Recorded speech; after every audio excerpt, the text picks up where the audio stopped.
कहानी शुरू होने से पहले ही हमें मिलता है एक धोखा। एम्पायर कह रहा होता है कि तुम्हारी इस विक्ट्री के लिए मैं तुम्हें हक देता हूँ तुम्हारा हस्बैंड चूज करने का। पूरे एम्पायर में तुम जिस किसी से शादी करना चाहो तुम उससे शादी कर सकती हो। जैसे ही ये बात वहाँ खड़े हुए नॉवेल्स के कानों में जाती है वो सभी बेचैन हो जाते हैं। बात करने लगते हैं क्या शादी, वो भी इस क्रू वुमेन से जो कि वेल एजुकेटेड भी नहीं है, जिसने कि अपनी पूरी जिंदगी खून के पीछे बिता दी। नो वे, ऐसा नहीं हो सकता। अब ये कहीं मेरे सन को ना चूज कर ले अपना मैरिज पार्टनर के तौर पर। और वहीं हमारी फीमेल लीड भी यही सोच रही होती है कि मैंने इतने लंबे समय से ये वॉर लड़ी, उसके बाद मैंने ये जीती भी, ना जाने मैंने क्या क्या इस वॉर के अंदर खोया, उसके रिवॉर्ड में मुझे क्या मिला, अपना पति चुनने का मौका। दिन वो कहानी सुनाने लगती है आमिर परवेज, एक ग्रेट योद्धा जिसने 30 साल पहले क्राउन प्रिंस की जान बचाई थी और पूरे एम्पायर का हीरो बन गया। लेकिन क्राउन प्रिंस को ये चीज हजम नहीं हुई। जेलिसी के कारण उसने उसको आदेश दिया कि लॉर्ड ट्राइब को खत्म कर दिया जाए। ये एक ऐसा टास्क था जिसको कि पूरा करने की पॉसिबिलिटीज बिल्कुल ना के बराबर थी। बोले तो अनइंटेंशनली वो ऐसा चाहता था कि इसको मारते हुए वो वहीं पर मारा जाए। ये सारी चीजें जानते हुए भी महान योद्धा आमिर ने इस टास्क को एक्सेप्ट कर लिया। और वो योद्धा और कोई नहीं, मेरे फादर थे। परवेज, एक ऐसा राज्य जिसको कि एम्पायर ने अकेला छोड़ दिया था। ये एक ऐसी जगह थी जहाँ पर किसी भी चीज़ का सपोर्ट नहीं था। एक ऐसी जगह जहाँ पर कि एम्पायर ने मेरे फादर को मरने के लिए भेजा था। मेरे फादर ने जी और जान लगा करके वहाँ पर फाइट करी अपनी आखिरी दम तक। उन्होंने बैटलफील्ड में अपनी दम तोड़ दिया। उनके बाद मेरे ब्रदर ने उनकी जगह ली और फाइट को कंटिन्यू रखा। और कुछ समय बाद वो दोनों भी मारे गए, जिसके बाद इस फाइट को मैंने कंटिन्यू रखा और आखिरी सांस तक इस फाइट को लड़ा और जीता। ये सीन यहीं कट होता है। हम देखते हैं प्रेव्स कैसल का सीन, जहाँ पर कि कुछ लोग बैठे हुए होते हैं, बात कर रहे होते हैं क्या सच में एम्पर हमें कंपनसेट करेंगे। डेकर कह रहा होता है कि उसने तो इस जगह को अबैंडन कर दिया, उसको फर्क ही नहीं पड़ता इस जगह से। तो आयशा उस डिग्री को देखते हुए कह रही होती कि हे डेकर, जरा यहाँ पर ध्यान से देखो, एम्पर ने खुद ही प्रॉमिस किया है कि एक बार लॉर्ड ट्राइब को हम यहाँ से भगा देते हैं तो वो हमें इंश्योर करेगा कंपनसेशन मिले जरूर। और फिर वो भी डिग्री की ओर देख रहा होता है जहाँ पर कि साफ शब्दों में लिखा हुआ होता है एम्पर ने कि अगर उन लोगों ने जीत हासिल कर ली तो फिर उनके सेक्रीफाइस के लिए उन लोगों को ज़रूर से कंपनसेशन दिया जाएगा, उन्हें रिवॉर्ड ज़रूर मिलेगा। सीन प्रेजेंट में आता है। वो सोच रही होती कि मैं जानती थी कि ये बंदा इतनी आसानी से मुझे कंपनसेशन नहीं देगा। अगर देनी होती तो फिर ये खूसट बुड्ढा कभी भी मेरे बाप को वहाँ मरने के लिए नहीं भेजता। वहीं एम्पर कह रहा होता कि आमिर वो युद्ध में शहीद हो गया, सच में कितनी शर्म की बात है। और तो तुम्हारे भाई भी वॉर के अंदर शहीद हो गए हो, तुम इकलौती औरत बची हो जो कि प्रिवेंस की मार्ग्रेव बन चुकी हो। जिस बात पर आयशा भी सहमति देती है। वो कह रहा होता है कि मैं नहीं जानता था कि, मेरे को तो शुरुआत में लगा था कि ये बारबेरियन प्रिंसेस आखिरकार इस बैंक्वेट के अंदर कर क्या रही थी। जैसे ही इसके मुंह से ये शब्द निकलते हैं बाकी सारे लोग कह रहे होते हैं क्या बारबेरियन प्रिंसेस, अरे हाँ एम्पर ने तो बिल्कुल सही कहा, इंडीड इट, ये बारबेरियन प्रिंसेस ही तो है। ये निकनेम इसको काफी अच्छे से सूट करता है। ये सारी इंसल्ट सुन करके हमारी आयरन को भी काफ़ी ज़्यादा बुरा लग रहा होता है। सोच रही होती है कि जब तक मेरे को यहाँ पर इनफ पैसे मिल जाते हैं जिस वजह से मैं अपने प्लेयर्स के लोगों की देखभाल कर सकूँ और उनको सर्दियों के अंदर भूखा ना सोना पड़े, तब तक के लिए मैं ये सारी चीज़ें बर्दाश्त कर सकती हूँ। वहीं दूसरी ओर एम्पायर कह रहा होता है कि तो तुम्हारी उम्र क्या है। आयशा बताती है कि इस साल मैं 22 की हो चुकी हूँ। एम्पायर कहता है कि ओ तुम तो बिल्कुल परफेक्ट उम्र पे हो, तुम्हारी उम्र पे तो लोगों को डेब्यू कर देना चाहिए। जो सुनते के साथ ही वो भी सोच रही होती कि एकदम से ये सारी चीजें क्यों यहाँ पर लेकर के आ रहा है। मैरिज वेरिज की बात है क्या, ये सटिया तो नहीं क्या इस उम्र में। वहीं खूसट बुड्ढा कह रहा होता है मेरे पास तुम्हारे लिए सबसे अच्छा इनाम है। वो इनाम ये है पति चुनने का हक, जो कि तुम्हारी इस जीत का इनाम रहेगा। ये सुनते ही आयशा हैरान, बाकी सारे लोग यहाँ पे मुड़मुड़ाने लगते हैं। एम्पर कह रहा होता है कि मैं तुम्हें ये लिस्ट देख रहा हूँ, तुम इस लिस्ट में सारे नोबल्स के नाम देख सकती हो और उनका स्टेटस भी लिखा हुआ है। तुम जिस चीज़ को चूज करना चाहो तुम उसको चूज कर सकती हो, जिससे भी शादी करना चाहो तुम्हारी शादी उससे होकर के रहेगी। मैं तुम्हें एक एडवाइस देना चाहूंगा, तुम सबसे हायर नेम वाले लोगों से स्टार्ट करना, सबसे ऊपर सबसे हायर लेवल वाले लोगों के नाम लिखे हुए हैं, उनका जितना ज़्यादा ऊंचा नाम है उतना ही ऊंचा उनका ओहदा है। इस बात पर आयशा सवाल करते हुए कह रही होती है योर मेजेस्टी, अगर जिस पर्सन को मैं चूज करती है वो मुझसे शादी ही ना करना चाहे तो। जवाब में एम्पायर कह रहा होता है कि अगर ऐसा होता है तो फिर ये होगा एम्पायर के ऑर्डर का दुस्साहस करना। ऐसे में उस फैमिली को एलिमनी प्रोवाइड करवानी पड़ेगी, दोनों को, इंपीरियल फैमिली को और तुम्हें भी। ये बात सुनते ही आयशा भी हैरान। वो कह रही होती है कि अब मैं समझ सकती हूँ कि ये क्या करने की कोशिश कर रहा है। ये हमें रिवॉर्ड देने से बचना चाहता है, उल्टा हमसे ही फायदा कमाना चाहता है। कि कोई भी पेरेंट्स अपने लड़के की शादी एक मेरे जैसी क्रू वुमेन से नहीं करवाना चाहेगा। ऐसे में फैमिली के पास कोई चॉइस नहीं होगी, उन्हें एलिमनी पे करनी ही पड़ेगी। अगर ऐसी ही बात है तो फिर ठीक है। मैं उस आदमी को चुनती हूँ, ड्यूक कैरल हेवन। ओहदे से तो वो क्राउन प्रिंस है, लेकिन एक बड़े जुर्म की वजह से उसका टाइटल उससे छीन लिया गया है, जिस वजह से वो इस टाइम पे नोबेल की लिस्ट के अंदर है। जैसा कि आपने कहा था योर मेजेस्टी, इसका नाम सबसे ऊपर है लिस्ट के अंदर। जितना ज़्यादा नाम ऊपर उतना ही ज़्यादा हाईली रैंक नोबल है वो। जैसे ही एम्परर ये सुनता है वो गुस्से के मारे अपने दांत पीसने से बच नहीं पाता है। वहीं नेटिजन्स भी सारे लोग चिंता जताने लगते हैं। लोग कह रहे होते कि ऐसे कैसे ये कर सकती है, क्राउन प्रिंस को एज हर हस्बैंड चूज कर रही है। आयशा भी बोलने लगती है कि जैसा कि तुम जानते हो, अगर तुम इस मैरिज के अगेंस्ट में हो तो एम्पायर के शब्दों के अकॉर्डिंग तुम्हारे को एलिमनी पे करनी पड़ेगी। जैसे ही नेटिजन्स के कानों में ये बात जाती है वो सब लोग सारा खेल समझ जाते हैं। कह रहे होते हैं कि ओह, ओरिजिनली इसको यहाँ पे कंपनसेशन मिलनी चाहिए थी, बट एम्पायर ने बहला फुसला करके इससे ये सारा हक छीन लिए, तो इसने उसका पैदा उसी के ऊपर मार दिया। क्या ये वही बात नहीं हो गई कि एम्पायर ने खुद की ग्रेव खुद ही खोद ली हो? वहीं ये सारा सीन देख करके कैरल तो बौखला जाता है, पागलों की तरह हंसने लगता है।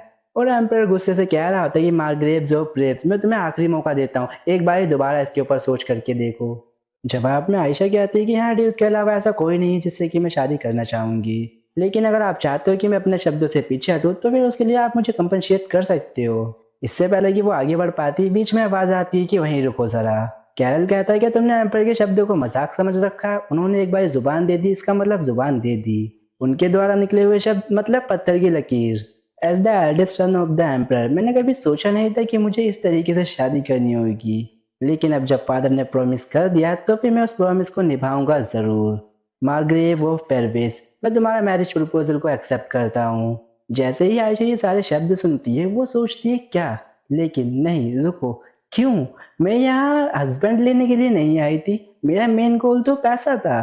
वहीं कैरल एक स्लिक करते हुए कह रहा होता है कि मिल करके अच्छा लगा माय वाइफ। देन ये सीन कट होता है, हम देखते हैं कैरल को जो कि लिविंग रूम के अंदर आयशा का ही इंतजार कर रहा होता है। आयशा भी वहां पर आती है और उसको कह रही होती है कि आपने मुझे बुलाया। उसे देख करके वो भी कहता है हाँ बिल्कुल, और वहीं पे अपनी चाय पीने लगता है। आयशा उसकी ओर देखते हुए सोच रही होती है कि पता नहीं क्यों, पर मैं इस बंदे का फेस बिल्कुल नहीं रीड कर पा रही हूँ, इतना ज़्यादा रिजर्व्ड होकर के बैठा है कि मैं कुछ समझ नहीं पा रही हूँ। देन उससे फॉर्मली उसने आपको फिर से इंट्रोड्यूस करवाती है और उसको गलती से क्राउन प्रिंस कह देती है। दोबारा उसको रियलाइज होता है कि उसने यहाँ पे मिस्टेक कर दी है, उसे यहाँ पर इसको क्राउन प्रिंस करके नहीं ड्यूक हेवन करके एड्रेस करना चाहिए था। कैरल उससे कहता है कि मैं जानता हूँ कि शायद तुम्हें भी यहाँ पर अब तक ये बात पता चल गई होगी कि मैंने अपना टाइटल किस वजह से खोया है। और फिर उसे याद आता है कैपिटल के अंदर आने से पहले अफवाह आती है कि इसने अपने ही फादर की कंकिंग के ऊपर हाथ मारा था। ये उनकी फेवरेट कंकिंग के कमरे में घुस गया था, जिस वजह से दोनों के बीच में काफी बड़ा झगड़ा हुआ था। उस समय मैंने सपना तक नहीं देखा था कि उस आर्टिकल में छपा हुआ मैन आज मेरा हस्बैंड होगा। हे, ऐसे खड़े खड़े मुझे ताड़ क्या रही हो, जवाब नहीं देना क्या तुम्हें? ओह, लगता है कि तुम मेरी खूबसूरती के अंदर खो चुकी हो। मन में सोचता है कि ऐसे लोगों से डील करने में काफी दिक्कत होती है जो पहले से इतने ज्यादा क्रिंज हो जाएं। वहीं आयशा बिल्कुल ही विपरीत आंसर देते हुए कह रही होती कि ऐसी बात नहीं है, मुझे जलन हो रही है तुम्हारी बॉडी देख करके। जो सुन वो भी हैरान। बिल्कुल, एक बड़ा शरीर होने की वजह से काफी ज्यादा नुकसान होते हैं, लेकिन ताकत उतनी ही ज्यादा मिलती है। इसकी ये बात सुनकर ये कैरल कह रहा होता है क्या तुम मैदान में युद्ध लड़ने के बारे में बात कर रही हो? वो भी जवाब देते हुए कहती है कि हाँ बिल्कुल। वो बताती है कि मैं चाहती हूँ कि तुम्हारी जैसी बॉडी मेरे पास भी काश होती, लेकिन ऐसा होना पॉसिबल नहीं है क्योंकि मेरा मसल स्ट्रक्चर तुम्हारे से बिल्कुल ही डिफरेंट है। उसका ये जवाब उसे भी अट्रैक्टिव लगता है। देन कह रहा होता है कि ठीक है, फिर हम लोग अपने डील के ऊपर आते हैं, हम मैटर डिस्कस कर ही लेते हैं। वो कहती है क्या डील? कैरल बताता है कि बिल्कुल, तुम्हें क्या लगा था मैंने तुम्हारा मैरिज प्रपोजल इसलिए एक्सेप्ट कर लिया क्योंकि मुझे लव एट फर्स्ट साइट हो गया था? ये सुन आयशा सोचती है क्या मतलब, क्या इसके पास कोई और मोटिव है? कहती है उसे तो फिर। देन वो उसे अपना असली मोटिव बताता है। कहता है कि मेरे फादर ने जब मुझसे मेरा टाइटल छीना था उन्होंने मुझे लास्ट चांस दिया था, अगर 3 साल तक मैं पूरी तरीके से एम्पायर की सर्विस देता हूँ तो फिर वो मुझे मेरा टाइटल वापस दे देंगे। जिस कारण मैंने सोचा क्यों ना अपने ये 3 साल की जो सेफ है वो परवेज को दी जाए, जो कि वॉर की वजह से बहुत लंबे समय तक डेविस्टेटेड रहा है। आयशा ये सुन हैरान, वो कह रही होती है 3 साल, और उसके बाद वो बताता है कि 3 साल, इसके बाद ऑफकोर्स हम लोग डिवोर्स ले लेंगे। वो उसे ये भी बताता है कि 3 साल तक मैं वहाँ जो भी करता तुम उस काम के अंदर मेरे काम में बिल्कुल भी दखल अंदाजी नहीं दोगी। और हाँ, ये तो कभी मत सोचना कि मैं तुम्हें अपनी वाइफ की तरह ट्रीट करूंगा, और ये भी कि मेरे को दुश्मन बना लो तुम। जब तक तुम मेरी कंडीशन से मीट करते हो मैं तुम्हें फाइनेंशियली सपोर्ट करूंगा, फिर चाहे किसी भी तरीके की रिसोर्सेज की तुम्हें ज़रूरत हो, मैं परवेज को कभी भी यहाँ पर छोड़ने नहीं वाला। आयशा इसकी ये सारी बातें सुन कर के हैरान। वो कहती है मन में कि तो इसने मेरे मैरिज प्रपोज़ल को जानबूझ के एक्सेप्ट किया है क्योंकि इसके पास इसके अल्टेरियर मोटिव्स थे। लेकिन मैं किसी ऐसे आदमी के ऊपर अपने पूरे लैंड को नहीं छोड़ सकती जिसका कि कुछ भी खुद ना पता हो मुझे। वो उससे कहती है, मिस्टर मैं जानना चाहती हूँ कि तुम प्रवेश में करना क्या चाहते हो। अगर तुम कुछ गंदा करने की सोच रहे हो, किसी भी तरीके से प्रवेश को हार्म करोगे तो मैं तुम्हारी कंडीशन से एक्सेप्ट नहीं करूँगी। इसके पलट वो जवाब देते हुए कह रहा होता है कि तो तुम चाहते हो कि तुम्हारा जो परवेज़ है वो भूख के कारण मारा जाए। देखो मैं किसी भी तरीके से परवेज़ को नुकसान नहीं पहुँचाने वाला, इसलिए तुम मेरा साथ दो, मेरी मदद करो, ये हम ही दोनों के लिए बेनिफिशियल रहेगा। जिस बात पे इस बारी हमारी ज़रीना भी एग्री कर देती है। वो बोलती है कि अब जब बात यहाँ आ ही गई है, क्यों ना हम लोग एक कॉन्ट्रैक्ट को साइन कर लें। जो सुन कैरल कह रहा होता है, क्या कॉन्ट्रैक्ट? आयशा बताती है, हाँ बिल्कुल, जैसा कि तुमने अभी खुद कहा, तुम आर्थिक और भौतिक रूप से हमें सपोर्ट करने वाले हो। जिस कारणवश मैं एक कॉन्ट्रैक्ट को साइन करना चाहती हूँ, जिसमें कि ये सारे शब्द स्पेसिफिकली आउटलाइन हो, हाइलाइट हो वहाँ पर। ये सुन कैरल कह रहा होता है कि लगता है कि शब्दों की कीमत तुम्हारे हिसाब से बिल्कुल नहीं होती। ठीक है, मुझे पसंद आया। ऐसा लगता है एज़ अ मैरिड कपल हम लोगों की काफ़ी अच्छी बनेगी। तो अपनी आयशा कहती है कि तुम्हारा मतलब कॉन्ट्रेक्चुअल कपल, जो कि एक बार ये जिसको जितना कुछ चाहिए वो सारी चीज़ें मिल जाएगी, उसके बाद ब्रेकअप कर लेंगे। कैरल भी कहता है कि तुम काफ़ी समझदार हो, मैं भी यही कहना चाहता हूँ। ये सीन यहीं पे कट होता है। हम देखते हैं लियोन को, जो कि कैरल का सबसे करीबी दोस्त है, जो कि उसी कॉन्ट्रैक्ट को डिटेलिंग में पढ़ रहा होता है, कह रहा होता है ये काफ़ी डिटेलिंग में लिखा हुआ है। कैरल बता रहा होता है कि बिल्कुल, क्योंकि वो एक ऐसी औरत है जो कि ज़रा सा भी पैसा बर्बाद नहीं करेगी। हर एक चीज़ छोटी से छोटी उसने ध्यान से और सोच समझ करके लिखी है। लियोन उससे कहता है कि आप सच में उस बारबेरियन से शादी करने जा रहे हैं? क्या आप नहीं जानते यहाँ पर कितनी सारी औरतें मरे जा रही हैं क्राउन प्रिंसेस बनने के लिए? आपने इसी औरत को क्यों चूज़ किया? इसके जवाब में कैरल कह रहा होता है कि ये हमारे लिए सिर्फ 3 साल के लिए है। ऐसी अपॉर्चुनिटी वैसे भी हमें कभी दोबारा नहीं मिलने वाली। ये सुनते के साथ ही लियोन कहता है, क्या अपॉर्चुनिटी? कैरल बताता है, ये उन लोगों को खत्म करने का मौका है जिन्होंने कि अपनी हद पार कर दी है। फिर कहानी जाती है फ्लैशबैक में 15 साल पहले, जब उसने बैटलफील्ड को ज्वाइन किया था, जिस समय उसकी माँ मर गई थी और उसकी सौतेली माँ महारानी बन गई थी। उसकी सौतेली माँ चाहती थी कि वो बैटलफील्ड में जाकर के लड़ाई करे। वो लड़ा, गिरा, उठा और दोबारा लड़ा और आखिरी में जाकर के बच गया। उसे लगता था कि ये भगवान की ब्लेसिंग है जो वो आज यहाँ पर खड़ा है। उसकी इस जीत के जश्न में आज पूरा एम्पायर खड़ा है। सब लोग उसकी तारीफ कर रहे हैं। सभी उसे हीरो और स्लॉटर के नाम से पुकार रहे हैं। उसकी सौतेली माँ और स्टेप ब्रदर भी वही खड़े होकर के मंजर देख रहे हैं। करंट एम्प्रेस, जो कि अपने लड़के को क्राउन प्रिंस बनाना चाहती है, जिस वजह से उसको करंट क्राउन प्रिंस को कुछ ना कुछ करना ही होगा। इसी कारण की वजह से वो एक साजिश रचती है। एम्पर की सबसे यंगेस्ट मिस्ट्रेस विवियाना के साथ मिल करके वो एक आरोप लगाती है मेरे ऊपर। वहीं कैरल कह रहा होता है कि मैं नहीं जानता था कि वो औरत मेरे कमरे के अंदर थी। इस चीज को तो देख कर ये कोई भी बता देगा ये सरासर मेरे खिलाफ साजिश करी जा रही है, किसी ने ये प्लानिंग प्लॉटिंग करी है मेरे खिलाफ। लेकिन एम्परर ने उसकी बात बिल्कुल भी नहीं सुनी। उल्टा उसे ब्लेम किया, उसके ऊपर आरोप लगाया कि उसने मेरी मिस्टर को चुराने की कोशिश करी है। वो उससे ये भी कहता है कि तुम्हारा एरोगेंस आजकल बहुत ज़्यादा बढ़ चुका है, जिस वजह से मैं तुम्हारी जो क्राउन प्रिंस की पद्धति है वो तुमसे छीनता हूँ। प्रेजेंट में कैरल कह रहा होता है कि ये सारा षड्यंत्र था एम्प्रेस का। और लियोन भी कह रहा होता है कि और क्या, इसी वजह से तो जो मैथियस है वो करंटली क्राउन प्रिंस बन चुका है। हालांकि वो टेम्पररी है, पर इस तरीके से जो एम्प्रेस है अपने प्लान के अंदर सक्सीड हो गई। यहीं पे दोनों के दोनों डिस्कशन करते हैं कि 3 साल बाद इनकी ये जो योजना है इस बारे में एम्प्रेस को भी पता चल जाएगा और वो पूरी तरीके से कोशिश करेगी कि अपने लड़के को क्राउन प्रिंस बना करके रखे। लेकिन कैरल कहता है कि जो थ्रोन है वो मेरा है, सिंहासन मेरा ही रहेगा और जो कोई भी मेरे रास्ते में आएगा मैं उसे जान से मार दूंगा। कैरल कहता है कि इसीलिए मेरे को अपनी किसी ऐसी जगह पर पावर बनानी है जहाँ पर कि एम्प्रेस ना पहुँच सके और परवेज उसके लिए बिल्कुल परफेक्ट है। लियोन भी कह रहा होता है कि हाँ परवेज जो है वो एम्पर की जुडिशरी सिस्टम से अलग है और वैसे भी वो यहाँ से बाहर है। कैरल कह रहा होता है कि और क्या, और अब जो प्रवेश की हायर है वो यहाँ पर है और मुझे वहाँ लेकर के जाने वाली है। तो मैंने लगता है ये एक डिवाइन इंटरप्रिटेशन है। इस बात पे लियोन चिंता जताते हुए कह रहा होता है कि लेकिन फिर भी एक ऐसी औरत से शादी करना जिससे कि आप पहली बार मिले हो, आपको नहीं लगता ये सही आइडिया नहीं है? आप तो ये भी नहीं जानते कि उसको क्या पसंद है और क्या नहीं। तो वो बंदा कह रहा होता है कि ऐसी बात नहीं है कि मैं उससे आज पहली बार मिला हूँ। जो सुन वो भी हैरान, सोच रहा होता है क्या मतलब आपका? कैरल बता रहा होता है कि मैं उससे पहले भी मिल चुका हूँ एक बार। ये बात है ज़ीरो की राजधानी की। जब मैं अपनी पहचान छुपा कर के वहाँ से निकल रहा था, मैं यही सोच रहा था महारानी की साजिश के बारे में, जिसकी वज़ह से आज मेरा पद छिन गया। अपने ही आप को मैं ब्लेम कर रहा था। अगर मैं सावधान रहता तो शायद ऐसा नहीं होता। मैंने किसी के द्वारा एक नया खत लेकर के मैंने सोचा कि इसमें अच्छी खासी इन्फॉर्मेशन होगी, ज़्यादा से ज़्यादा क्या ही होगा, एक असैसिनेशन अटैक, पर ये तो कुछ और ही निकला। अगर मैं उस खबर के ऊपर भरोसा नहीं करता तो शायद मेरे साथ आज ऐसा नहीं होता। और कुछ ही देर बाद कुछ गुंडे आकर के उसका रास्ता रोक लेते हैं। उससे कहते हैं कि एक नया चेहरा देखने को मिल रहा है, हम तुमसे कुछ बात करना चाहते हैं।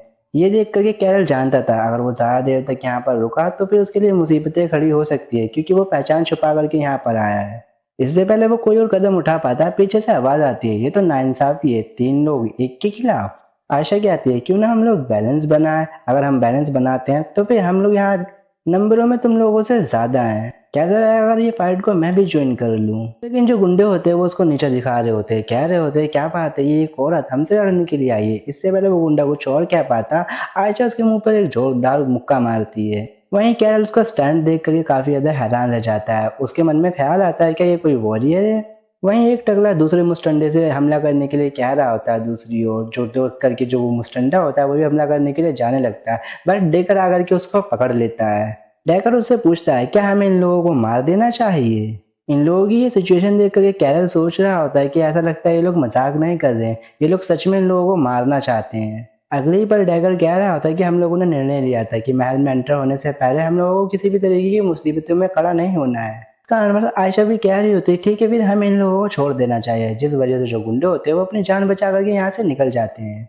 कैरल उन लोगों की मदद के लिए उनका शुक्रिया अदा करता है और कहता है कि तुम लोगों की वजह से आज मेरी जान बच पाई है। इसके बदले में डैगर कह रहा होता है क्यों ना तुम हमें एक छोटी सी इनसे इंट्रोड्यूस करवा दो, क्योंकि हम लोग सड़कों के ऊपर नहीं सो सकते हैं।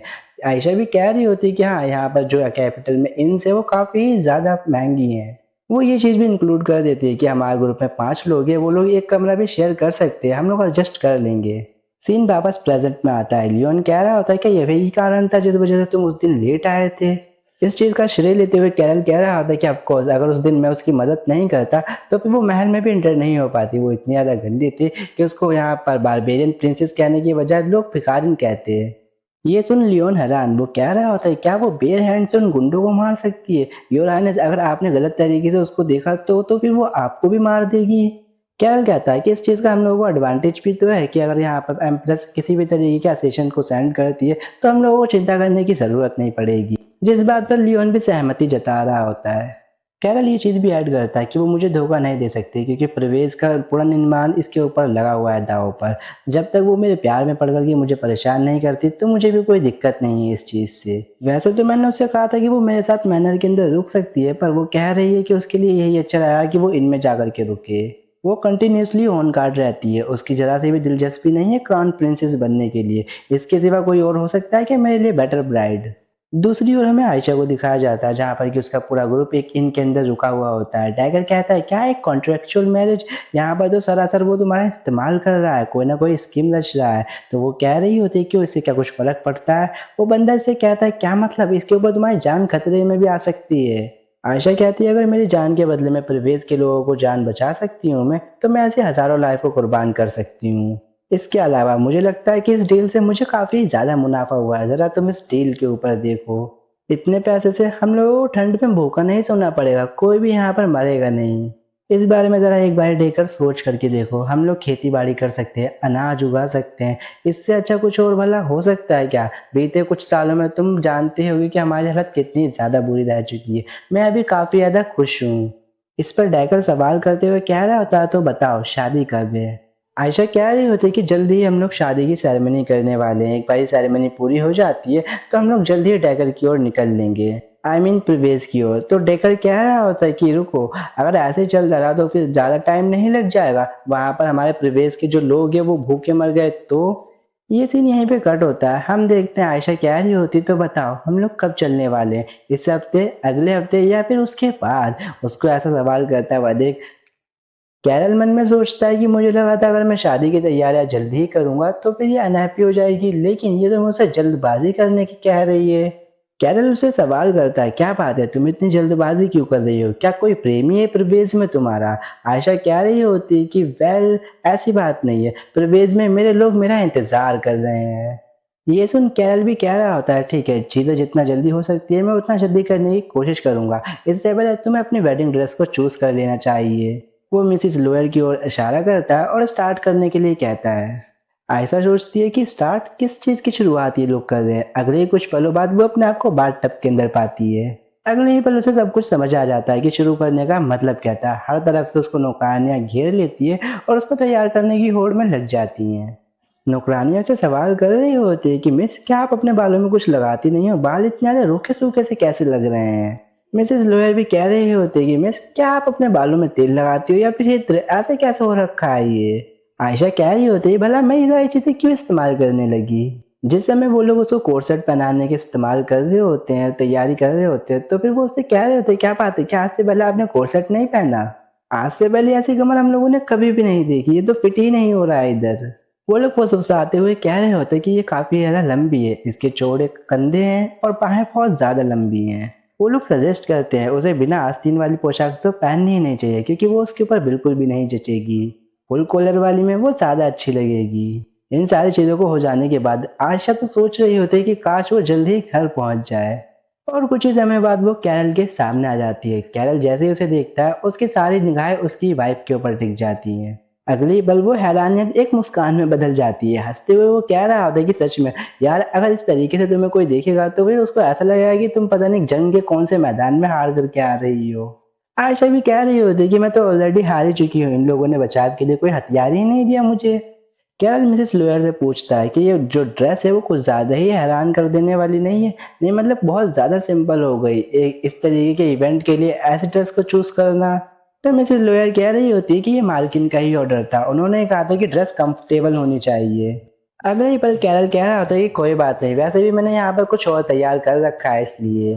वो मिसेस लोयर के सामने एक बॉक्स ला करके दिखाते हुए कह रहा होता है क्या बताइए, क्या ये काफ़ी रहेगा। उस बॉक्स के अंदर की ज्वेलरी देख करके वो हैरान रह जाती है। वो कह रही होती है कि रुको, क्या ये नेकलेस लेट एम्प्रेस एबलेनिया का नहीं है। मिसेस लोयर काफ़ी ज़्यादा हैरान रह जाती है कि जो उनका राजकुमार है वो यहाँ पर इतनी ज़्यादा कीमती चीज़ की बंदी को दे रहा है। बीच में आवाज़ आती है। आयशा कह रही होती है क्या ये कोई रूबी वगैरह है। मिसेस लोयर कह रही होती है क्या बात है, क्या आप देख करके नहीं बता सकती। मन ही मन आयशा भी सोच रही होती कि शायद उसको इस बारे में थोड़ा बहुत तो नॉलेज होनी ही चाहिए थी। कैरल तो ये सोच रहा होता कि तुम्हें कैसे ही पता होगा, तुमने सारी जिंदगी तो लड़ते हुए गुजारी है अपनी। तो फिर वो उसको समझाने के लिए बता रहा होता है कि अगर इस नेकलेस को तुम बेचती हो तो सेना के लगभग 100 घोड़े खरीद सकती हो। ये सुन वो हैरान रह जाती है कि लगभग 100 घोड़े खरीद सकती है। इसके बाद वो उसको यहाँ पर पहनाते हुए नेकलेस कह रहा होता है कि तुम इसको कॉन्ट्रैक्ट के डिपॉजिट मनी के तौर पर रख सकती हो। आयशा सोचती है कि अगर वो इस नेकलेस को बेच देती है तो फिर वो लगभग 100 घोड़े को खरीद सकती है। फिर कहती है कि नहीं, पहले मुझे खाना खरीदना होगा। इतने में कैरल को कोई गंध आती है। वो कह रहा होता है कि ये परफ्यूम की स्मेल ये कैसी है। तो आयशा बता रही होती है कि हाँ, जो नौकरानी आती है वो मेरे लिए फल और फ्रूट वाली परफ्यूम भी लेकर के आई थी, पर मुझे वो पसंद नहीं आई, इसलिए मैंने घास फूस वाला चूज किया था क्योंकि वो मेरे लिए ज्यादा कंफर्टेबल था। ये बातें सुन करके वो उसी को घूर रहा होता है। वो उससे कहती है कि क्या बात हुई। वो कह रहा होता है कि नहीं कुछ नहीं, ये तुम्हें सूट करता है। मन में तो यही कह रहा होता है कि मैंने कभी सोचा नहीं था वो ऐसे परफ्यूम को चूज करेगी। फिर उससे बोल रहा होता है कि फाइनली इस हार को इसका ऑनर मिल ही गया। वैसे ये जो हार है तुम्हारे पर काफी अच्छे तरीके से जच रहा है। फिर वो मिसेस टेलर को आदेश देता है कि ड्रेस की जो फिटिंग है वो सेरेमनी से पहले हो जानी चाहिए, जिसके लिए वो भी कह रही होती है कि ऑफ कोर्स योर हाइनेस, आपको चिंता करने की ज़रूरत नहीं है। वही मन में वो सोच रही होती है आयशा कि मैंने कभी सोचा नहीं था कि क्राउन प्रिंस का जो हाथ है वो ऐसा होगा। मुझे लगा था कि वो सॉफ्ट होगा, बट इनका जो ये हैंड है ये एक वॉरियर के हैंड की तरह लग रहा है। ये काफ़ी ज़्यादा अनएक्सपेक्टेडली था मेरे लिए। लेकिन इन चीज़ों का मेरे दिल से क्या लेना देना है, मेरी हार्ट बीट इतनी ज़्यादा तेज कैसे हो गई। क्योंकि एक मिलिट्री कमांडर के पास एक वॉरियर का हैंड होना ये तो काफ़ी नेचुरल है ना, मेरी हार्ट बीट क्यों चेंज हो रही है। अगले ही पल नेकलेस की ओर देखते हुए उसको फिर से याद आ जाता है कि इस नेकलेस की वर्थ लगभग 100 घोड़े है। ये तो काफ़ी ज़्यादा अच्छा है, अगर मैं इसको सेल कर देती हूँ तो मेरे पास 100 घोड़े आ जाएंगे। कुछ दिनों बाद हमें वेडिंग डे का सीन दिखाया जाता है। मेहमान गपशप कर रहे होते कि राजकुमार ने आयशा से शादी कर ली। कुछ ये कह रहे होते कि एक बार राजकुमार को जब क्राउन प्रिंस का टाइटल दोबारा मिल जाएगा तो फिर वो आयशा को छोड़ देगा। दूसरी ओर लेडी सिसिलिया, जो कि एक स्ट्रॉन्ग कैंडिडेट थी क्राउन प्रिंसेस बनने के लिए, वो भी खाली नहीं बैठेगी। वो मन में सोचती है कि राजकुमार ने प्रवेश की राजकुमारी से शादी करने का इसलिए सोचा क्योंकि वो काफ़ी अच्छी जगह है जहाँ पर कि राजा का इन्फ्लुएंस बिल्कुल भी नहीं है। वो इस बारे में भी सोचती है कि एक तरीके से क्राउन प्रिंस का ये टेस्ट है ताकि वो एक उपयुक्त उम्मीदवार ढूंढ सके अपने लिए। हालांकि लोग इसी वजह से इस पद को छोड़ रहे हैं, लेकिन इस ग्रीक युग से बाहर निकलने का मेरी कोई मंशा नहीं है क्योंकि उसे पूरी तरीके से यकीन है सिचुएशन जो है वो दूसरों से ज़्यादा उसके लिए फेवर में है यहाँ। क्योंकि सुनहरी आंखें तो रॉयल फैमिली की निशानी ही है। एक शाही खून के रिश्ते में होने की वजह से गोल्डन आइज को हमेशा से प्रायोरिटी दी गई है। इसी वजह से न केवल एम्प्रेस बल्कि एम्प्रेस और उनकी फर्स्ट कंकुबाइन उनकी भी आंखें सुनहरी हैं। उसका मानना तो ये है कि मार्गरेट वो प्रिवेल से ज़्यादा हकदार इस टाइटल की वो है। वो जल्दी ही सबको ये दिखा देगी कि वो क्राउन प्रिंसेस बनने के लिए कितनी ज़्यादा हकदार है। क्योंकि मुझसे ज़्यादा सूटेबल कैंडिडेट क्राउन प्रिंस के लिए और कोई हो ही नहीं सकता। तभी अनाउंसमेंट होते हैं, राजा और रानी एक साथ आ रहे होते हैं। गेस्ट तुरंत ही नोटिस कर लेते हैं कि गैब्रियल भी उनके साथ आ रहा है और उस शादी को लीड कर रहा है। लोग जल्दी ही गॉसिप्स करना स्टार्ट कर देते हैं कि मिस सेसिलिया और गैब्रियल, जो कैपिटल के सबसे ज़्यादा सुंदर मैन और वुमेन है, वो एक ही जगह पर गैदर हो चुके हैं, जिस कारणवश सभी का ध्यान उसी की ओर है। ऐसे हालातों में दुल्हन को तो कोई भी देखना ही नहीं चाहेगा। कुछ तो ये भी कहते हैं अगर उसको अच्छे से सजा दिया भी जाए तो भी कोई उसको नहीं देखेगा। वो एक अनकल्चर्ड दुल्हन बनकर के ही रह जाएगी। कुछ तो ये भी कह रहे होते हैं कि अब तो भगवान ही जाने वो आज शर्मिंदा होती है या फिर नहीं। इसी याद अनाउंसमेंट होती है, जो ग्रूम और ब्राइड है वो एंटर हो रहे हैं। जैसे अनाउंसमेंट होती है सब लोग वहाँ की ओर देखने लगते हैं और दूसरे ही पल चौंक जाते हैं, क्योंकि दुल्हन को कोई भी पहचान नहीं पा रहा होता है। दूसरे ही वक्त पे सब लोगों की नज़र उसी नेकलेस के ऊपर पड़ जाती है, जो कि लेट एम्प्रेस का था। दूसरी ओर महिलाएं बात करना स्टार्ट कर देती है, कह रही होती है जरा उस नेकलेस की ओर तो देखो। ऐसा लगता है कि प्रिंस ने उस नेकलेस को एज अ प्रॉपर्टी यूज करना स्टार्ट कर दिया है। तो एक औरत कह रही होती है कि नहीं नहीं, ये तो बस शो ऑफ कर रहे हैं। सिसिलिया भी उसी ओर देख रही होती है, जिसको ये बिल्कुल भी अच्छा नहीं लग रहा होता है, उसको गुस्सा आ रहा होता है। वहीं गैब्रियल सबको सीट पर बैठने के लिए आदेश देता है और कह रहा होता है कि शादी को औपचारिक रूप से शुरू करता है। फिर वो उन दोनों को एक दूसरे के सामने वो डाउन करने के लिए और रिंग एक्सचेंज करने के लिए कहता है। जिस समय कैरल आयशा को रिंग पहना रहा होता है, वो उसके कान में कह रहा होता है कि जिस टाइम पे तुम ये रिंग को सेल करोगी तो इसको किसी ज्वेलर के पास जाकर के बेचना मत, इसको ऑक्शन कर देना। ये सुन इसके ऊपर वो भी विचार करने लगती है।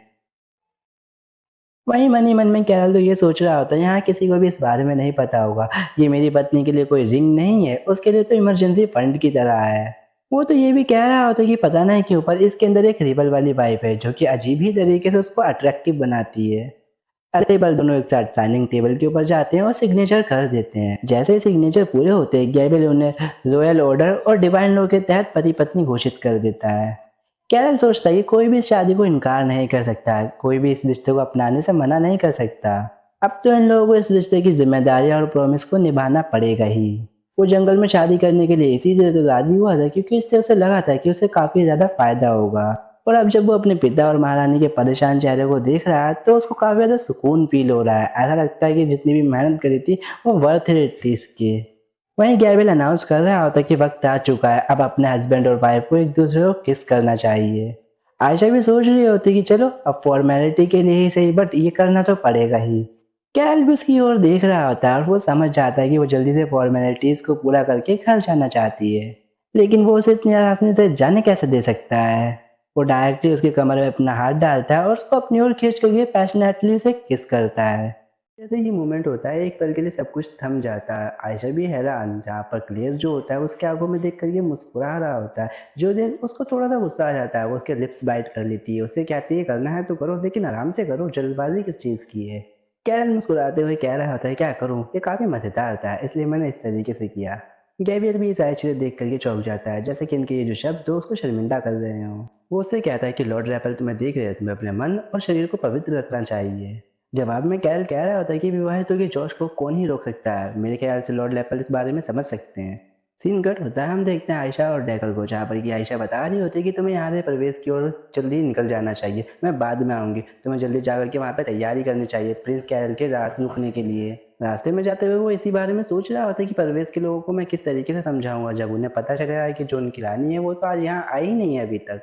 जैसे ही वो परवेज में एंटर होता है, वो देखता है कि सामने सभी लोग उसका ही इंतजार कर रहे होते हैं। लोग ये चीज़ भी नोटिस करते हैं कि कुछ नाइट लोग जो है उनको प्रोटेक्ट कर रहे हैं। एक्साइटमेंट के कारण एक और जवाब कर रही होती है कि ये सारे जो लोग हैं ये कौन है। तो डेकर जवाब दे रहा होता है कि एक्चुअली जो आयशा है उसने शादी कर ली है। ये सुन सब लोग हैरान हो जाते हैं। लोग कह रहे होते क्या इसका मतलब हमारी जो लेडी है वो अब क्राउन प्रिंसेस बन गई हैं, और सवालों की बौछार कर देते हैं। डैगर भी उन्हें सारी चीज़ें बता रहा होता है। लोग सवाल कर रहे होते हैं क्या सच में अब जो प्रिंस है वो यहीं पर शिफ्ट होने वाले हैं, और क्या सच में वो लोग 3 साल के अंदर तलाक ले लेंगे। और अगर ऐसा होने वाला है तो फिर हमारी लेडी का क्या हुआ, क्या ये सारी चीज़ें तुमने अपनी ही आंखों से देखी हैं। सिचुएशन की गंभीरता को समझते हुए डेकर बता रहा होता है कि सभी को कि देखो क्राउन प्रिंस को ना एक्सटर्नल स्टेट की ज़रूरत है, जैसे कि हमारा जो है, और हमें रिसोर्सेज की, ताकि हम लोग इसको रिबिल्ड करवा सके। ये एक म्यूचुअल इंटरेस्ट की नींव पे बना हुआ एक एग्रीमेंट है, जो कि 3 साल तक बना रहेगा। क्राउन प्रिंस जब तक के लिए यहीं पर रहने वाले हैं। डैगर की सारी बातें सुनकर की एक लेडी गुस्से से कह रही होती है, हमने तुम्हें खाना लेने के लिए भेजा था पर तुम तो प्रिंस के बारे में बातें कर रहे हो।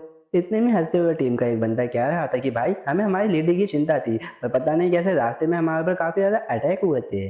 डैगर भी बताता है कि प्रिंस कैरल ने हमारे साथ उनके नाइट्स भेजे थे। मन में सोचता है कि क्या मुझे उसके ऊपर यकीन नहीं करना चाहिए। इतने में कुछ गुंडे आकर के उनके ऊपर हमला कर देते हैं, लेकिन जो नाइट्स होते हैं वो एक फॉर्मेशन में आकर के उनको चारों तरफ से घेर लेते हैं। उस समय डैकर और उसकी टीम को लगा था क्या इन लोगों को पहले से ही पता था कि इनके ऊपर असैसिनेशन अटैक होंगे, और क्या यही कारण था जिस वजह से प्रिंस कैरल ने हमारे साथ उनके नाइट्स को सेंड किया था। डैगर गहरी सांस लेते हुए कह रहा होता है कि जो आयशा है अब वो रॉयल फैमिली का हिस्सा है, इसलिए हमें फूड और बाकी सारी चीज़ों की चिंता करने की ज़रूरत नहीं है। वैसे भी प्रिंस आकर के अब यहाँ रुकने वाले हैं, कम से कम वहाँ जो जिस क्वार्टर के अंदर रुकेंगे हमें उसको साफ कर देना चाहिए। हमें मेहनत करनी पड़ेगी, उनके आने में लगभग 1 महीना है, जब तक के लिए सब लोग तैयारियां करना स्टार्ट कर दो। मन में तो वो खुद से ही सवाल कर रहा होता है क्या सच में प्रिंस कैरल हमारे साइड है या फिर ये भी एक छलावा है। सीन कट होता है, हम कुछ दिनों के बाद का सीन देखते हैं जहाँ पर कि कैरल मैथ्यू से कह रहा होता है कि देखो अब तुम्हें एम्पायर और साउथर्न बॉर्डर की सुरक्षा करनी होगी, ये सारी रिस्पॉन्सिबिलिटी अब तुम्हारी है। इस बात पर वो शौक होते हुए कह रहा होता है कि भला मैं क्यों साउथ की सुरक्षा करूं। तो कैरल उसे समझाते हुए कह रहा होता है कि देखो अब तुम सक्सेसफुल बनने के लिए जा रहे हो, तुम क्राउन प्रिंस इस टाइम पर, इसलिए जो काम मैं पहले करता था वो काम अब तुम करने वाले हो।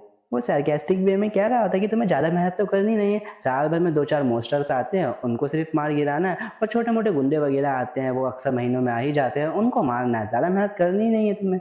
लेकिन ये सारे जो बातें होती है वो सुनकर की मैथ इसकी फट जाती है, उसके एक्सप्रेशन ही बता रहे होते हैं वो कितना ज़्यादा डरा हुआ है, वो अपने फादर की ओर ही देख रहा होता है। मन ही मन में तो खुश होकर के कैहल भी सोच रहा होता है कि तुम लोगों ने क्या मुझे बेवकूफ़ समझ रखा था, ये सारी चीज़ें तो मैं जाने से पहले करके ही रहूंगा। तुम ज़रूर से ये सोच रहे होगे ना कि राज्य का हिस्सा होने के नाते मेरे को यहाँ पर फाइट करनी चाहिए, है ना? लेकिन मैं तो प्रवेश के लिए निकलने वाला हूँ जो कि एक एक्सटर्नल स्टेट है, तो फिर मैं भला ये सारे काम क्यों ही करूँगा? देन जो एम्पायर होता है वो बजट और मिलिट्री पावर के बारे में बात करने लगता है। कैरल कह रहा होता है क्या दूसरे शब्दों में आप यहाँ पर डावरी के बारे में बात कर रहे हो और मेरे ट्रैवल एक्सपेंसेस के बारे में। एम्पायर भी उसे कह रहा होता है कि हाँ तुम सही कह रहे हो। मन में तो सोचता है कि यार ये नाम का ही प्रिंस है, पर दहेज के तौर पर प्रवेश में सारी की सारी चीजें दे रहा है। एम्पायर कह रहा होता है कि 50 मिलियन तुम्हें नहीं लगता कुछ ज्यादा ही हो गया ये। मैं तो उसकी राय में हाँ मिलाते हुए कह रहा होता है कि हाँ वैसे बंजर जगह के लिए हम लोगों को 50 मिलियन इन्वेस्ट करना वर्थ इट नहीं लगता मुझे। इसकी ये बात सुनकर कैरल गुस्से से कह रहा था कि चुप रहो, तुम्हें कुछ नहीं पता, आज तक कभी वॉर को एक्सपीरियंस करा नहीं है, आए बड़े सवाल उठाने वाले। और शायद से तुम ये भूल चुके हो परवेज को 28 साल लगे थे लॉर्ड ट्राइब को वहां से भगाने के लिए। क्या तुम्हें जरा सी भी नॉलेज है वहाँ कितना ज्यादा नुकसान हुआ था, कितने इलाके तबाह हो गए हैं, उसके बावजूद तुम ये कह रहे हो कि 50 मिलियन बहुत ज्यादा है उसके लिए। मेरे हिसाब से तुम्हें स्कूल दोबारा जाना चाहिए और पढ़ाई लिखाई करनी चाहिए, तुम्हें जरा सी भी नॉलेज नहीं है। इसके बाद वो अपने कमरे में चला जाता है जहाँ पर कि आयशा और विस्काउंट खड़े होते हैं, वो सारी सिचुएशन के बारे में उनको बता रहा होता है कि किस तरीके से एम्परर और मैथ्यस का मुंह तर गया था जब उसने उनसे बातचीत करी थी, और मैथ्यस की तो रातों रात तो उसने जॉब ही छीन ली।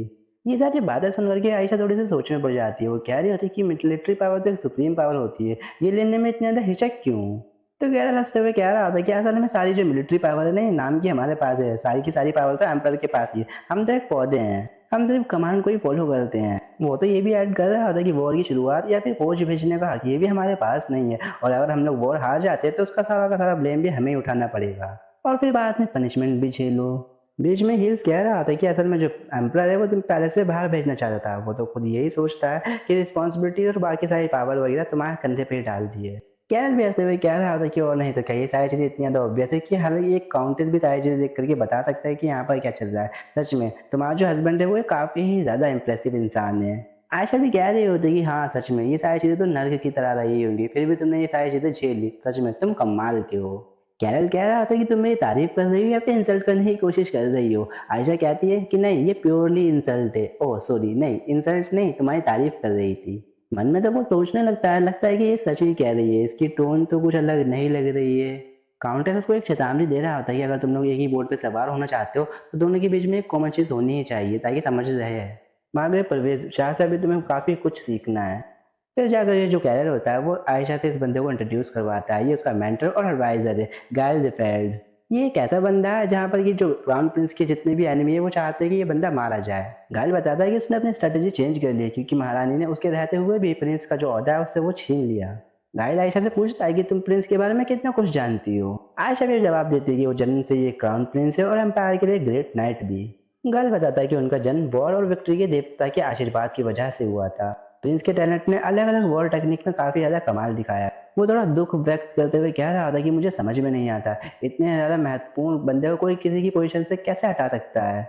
बीच में कैरल हंसते हुए कह रहा था कि शायद ये भी एक तरीके की ब्लेसिंग्स हो। लेकिन जो घायल होता है वो यहाँ पर रुकता नहीं, वो कह रहा होता है कि नहीं, जो जनता है वो भी चाहती है कि आपको जो होता है वो आपको वापस मिल जाए। आयशा कैरल से कहती है कि जब तक हम लोग प्रवेश के लिए नहीं निकलते आप अपना ख्याल रखना। मैं वादा करती हूँ वहाँ जाने के बाद मैं आपके कामों के अंदर दखल अंदाजी नहीं दूंगी। मैं जितना हो सके उतनी कोशिश करूंगी ताकि तुम्हारा ढाल बन करके खड़ी रहूं, और ताकि इस तरीके से हम लोग ये शादी जो है वो निभा सके, और जब समय आएगा और शांति से हम लोग अलग हो जाएंगे। कैरल भी हंसते हुए कह रहा था कि हाँ, मैं अपना ख्याल रखना जानता हूँ और मैं चाहता हूँ कि हम लोग जितना हो सके उतना जिंदा रहने की कोशिश भी करें। आयशा सोच रही होती कि ये वाकई में मेरी चिंता कर रहा है। अगली पल वो प्रैक्टिकल टोन में उससे कह रही होती कि आपको वहां जाकर के सारी तैयारी करनी होगी और सारा सामान इकट्ठा करना होगा। कैरल कह रहा था कि तुमने मुझे समझ के रखा है क्या कि मैं कोई बेकार का इंसान हूँ, मैं ये सारी चीजें भी नहीं कर सकता। तो आयशा मुस्कुराते हुए कह रही होती कि बात ये नहीं है, असल में परवेज में कुछ है ही नहीं तुम्हारे लिए, इसलिए सारी चीजें लेकर के चलनी पड़ेंगी हमें। मैं तो उधारी पे तुम्हें एक सुई तक ना दे पाऊँ। तो कैरलाई भी हंसते हुए कह रहा था कि चिंता करने की जरूरत नहीं है, मैंने लिस्ट पहले ही तैयार कर ली है, क्या लेके जाना है और क्या नहीं। और मैं जितना भी सामान लेकर के जा रहा हूँ उसका यूज कर करके अगर मैं थक गया तो फिर मैं वो चीजें फेंक दूंगा और तुम उनको उठा लेना, और तुम उसका इस्तेमाल भी कर सकती हो दोबारा से। ये सुन जो आयशा होती है उसका धन्यवाद दे रही होती है, तो थैंक यू कह रही होती है। उसका ऐसा एटीट्यूड देख करके वही हैरान रह जाता है, उसको ये चीज पसंद नहीं आई होती है। और इसी तरीके से कुछ और दिन बीत जाते हैं। वो दिन आ ही जाता है जिस दिन ये लोग प्रवेश की ओर निकलने वाले हैं। आयशा काफी ज्यादा हैरान रह जाती है, वो खाने से भरे हुए बॉक्स देख करके काफी ज्यादा हैरान हो जाती है। मुस्कुराते हुए कार्ला कह रहा होता है क्या तुम्हें ये पसंद आया। आयशा सोच रही होती है कि मैंने सोचा नहीं था कि यहाँ पर ये कुछ होगा। कैरल भी कह रहा था कि शायद से मेरे पिता ने भी इस सारी चीजों के बारे में सोचा नहीं होगा कि मैं इतना कुछ लेके जाने वाला हूँ। मनी मन तो आयशा ये सोच रही होती है अगर इस इस्तेमाल में अच्छे तरीके से करती हो इन सारी चीज़ों का तो फिर प्रवेश जल्द ही डेवलप हो सकता है। उसे ये लगता है कि उसने सही फैसला लिया था, क्योंकि अगर वो ये फैसला नहीं लेती तो फिर शायद प्रवेश कभी भी गरीबी से बाहर नहीं निकल सकता। रास्ते में जितने भी लोग होते हैं वो प्रिंस की जय जयकार कर रहे होते हैं। आयशा देख रही होती है कि लोग कितना ज़्यादा उसकी रिस्पेक्ट करते हैं। मनी मन तो सवाल कर रही होती क्या वाकई में वो इतना ज़्यादा भरोसेमंद था, इतना ट्रस्टवर्दी था कि लोग इतना ज़्यादा रिस्पेक्ट करते हैं उसकी। वो लियोन से सवाल करते हुए कह रहे होते क्या बात है कि ऐसा लगता है कि क्राउन प्रिंस को लोग काफी पसंद करते हैं। लियोन मुस्कुराते हुए कह रहा था क्या ये किसी तरीके से ताना था। आयशा कह रही होती कि नहीं, ऐसी बात नहीं है, बात ऐसी है कि मेरा आधा मन मान रहा है और आधा नहीं। फिर लियोन बता रहा था कि ऐसी बात नहीं है, ये हमारे ही प्लान का हिस्सा है, उसको सभी लोगों का दिल जीतना ही पड़ेगा ताकि ऑडियंस का जो ओपिनियन है वो उसके साथ ही रहे। मैं तो तुम्हें भी यही सजेस्ट करूंगा, इन सारी चीजों के तुम्हें भी आदी हो जाना चाहिए। ये सुना आयशा सोच रही होती क्या इसका ये मतलब है ये लोग मेरे भी हर एक कदम को गिन रहे हैं इधर। कुछ ही टाइम बाद कैरल भी अंदर आके कैरेज में बैठ जाता है। वो कह रहा था कि मैं बहुत ज़्यादा थक गया। आयशा सवाल करती है कि अगला कैंप हम लोग कहाँ लगाने वाले हैं। वो कह रहा था कि 2 दिन तक के लिए हम लोग ट्रेवल करेंगे, उसके बाद ही थोड़ी दूरी के पास हमारा एक कैंप लगेगा। ये सुन वो भी उसको टुकुर टुकुर घूरने लगती है। वो उससे सवाल करता है क्या बात है, तुम इस तरीके से घूर क्यों रही हो। आयशा कहती है मैं तो बस सोच रही थी कि तुम अपने लोगों से कितना दूर जा रहे हो, जो लोग तुम्हें इतना ज़्यादा चेयर कर रहे हैं वो उनसे तुम कितना ज़्यादा दूर जाने वाले हो। कैरल कहता है क्या तुम ये कहना चाहती हो ये गलत है, तुम्हें ऐसा नहीं सोचना चाहिए। हकीकत तो यही, मैं इनसे जितना दूर जाऊंगा मैं इनके लिए उतना ही अच्छा हो जाऊंगा, इनके लिए गॉड लाइक एंटिटी बन जाऊंगा। आशा ये सोच रही होती है कि ये सबकी उम्मीदों के ऊपर खरा उतरने के लिए सारा नाटक रच रहा है। उसे लगता है ये सारी चीजें एक एक्ट है, लेकिन उसके बावजूद भी ये गलत नहीं है, क्योंकि कैपिटल के लोग तो यही सोचते हैं ना। कुछ दिन कट होता है, हम देखते हैं रात हो चुकी है, टेंट जो होते हैं वो लग चुके होते हैं। आयशा टेंट में अपना सामान देख करके काफी हैरान रह जाती है। वो कहती है कि ये सारा सामान मेरा है। मजाक में कैरल कह रहा था क्या बात है, किसी और का सामान तो नहीं लेकर आ गई।